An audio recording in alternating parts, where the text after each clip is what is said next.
era n'omusumba wo ebiseera ebisinga agala kukusomerako awuka. Kyenagambye nti omusumba atagenda kukukoza nsobi kigambo kya Katonda. Kikwate, funa akadde okisome. Fe abasumba abakaseera obuseera siffe tusoose ate siffe tusembayo. Ndi omu ku basajja Mukama balonze, naye nze ndi aweya nti obudde bwonna asobola okunzijawo. Naye singa mba nkutaddemu ekigambo mu kifo ky'okuddira nze ne nkweteekamu, togenda kulemwa nsi.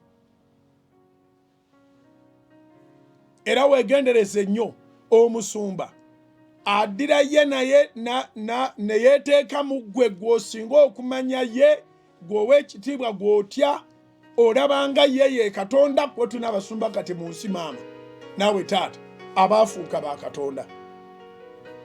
Ng'omuntu akubulira obukulu bwa nnabbi, akubulira obukulu bwa apooso, akubulira obukulu bwa pasita naye nga tamanyi bukulu bwa Katonda.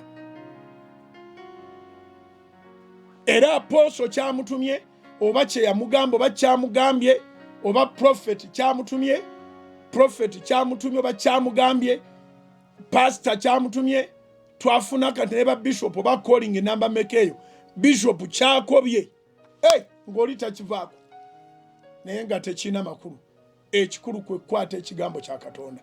Era tolina bw'omanya nti ono omuntu ansumba bulungi nga gwe tosoma kigambo kya Katonda.